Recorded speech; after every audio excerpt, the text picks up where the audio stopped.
بعض اسکالر مذاق اڑا رہے ہیں کہ احناف یہ کہتے ہیں کہ 52.5 تولہ چاندی کسی کے پاس ہو تو اس پہ قربانی لازم ہے.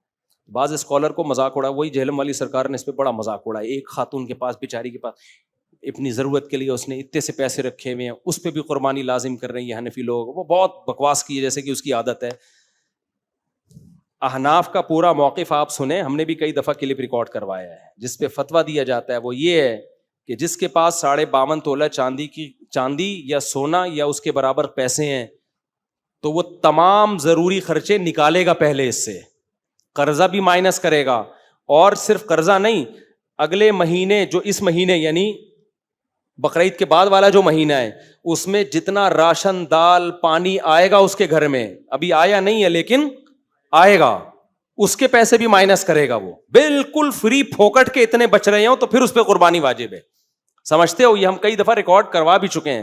بعض کمبختوں کی عادت ہے کہ وہ جان کر احناف کے کھاتے میں غلط چیز ڈالتے ہیں اور پھر اس کا مذاق اڑاتے ہیں کہ دیکھو انہوں نے دین کو کتنا مشکل بنا دیا. مجھے ان اسکالر پہ حیرانگی نہیں ہوتی, ان کے ان اندھے مقلدوں پر ہوتی ہے جو ان کو پھر نیچے پازیٹیو کمنٹس کر کے اپریشیٹ بھی کر رہے ہوتے. کچھ دن پہلے ایک بندہ آیا تھا نا, اس نے کہا احناف کا یہ قول ہے کہ 2.5 سال تک ماں اپنے بچے کو دودھ پلا سکتی. کہاں لکھا ہوا ہے؟ میں نے کہا یہ کمبختوں, ہمارا یہ قول ہے ہی نہیں. تو نے جو پورا کلپ سنا ہے نا, اس کی بنیاد ہی غلط اور اس میں جو آگے گالیاں دی ہیں وہی غلط ہے. فتویٰ احناف میں اسی قول پر ہے کہ 2 سال کے بعد نہیں پلا سکتی. تو یہ خود ہی الزام لگاتے ہیں جھوٹے, پھر اس پہ خود ہی بیٹھ کے وہ کرنا شروع کر دیتے ہیں.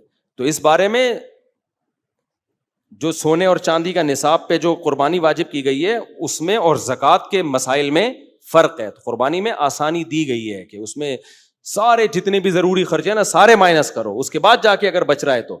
پھر بھی اگر خاتون کہیں کہ میرے پاس جو ہے سونا مجھے بیچنا پڑے گا, تو بھائی سونا تو کیش اماؤنٹ ہے نا, کیش ہی تو ہے, تو اس کو بیچا ہی جاتا ہے. اور کیا کیا جاتا ہے, اور کیا کرنا ہے اس سونے کا, ٹھیک ہے نا. یہ ایسا ہی ہے جیسے ڈالر رکھے ہوئے ہوں, اس کا مطلب مجھے اپنے ڈالر میں سے پیسے نکالنے پڑیں گے. تو ڈالر بھی تو پیسہ ہی ہے. یہ تو پھر سوال پیدا ہوگا, کسی کے پاس کیش اماؤنٹ پڑا ہوا ہے تو کیا مجھے اپنے کیش میں سے دینا پڑے گا؟ نہیں آئی بات. یعنی میرے پاس جو پیسے پڑے ہوئے ہیں اس کے اندر سے مجھے پیسے نکالنے پڑیں گے قربانی کے لیے. یہ تو وہ کم ہو جائیں گے پیسے پھر تو. اور کہاں سے دیے جاتے ہیں؟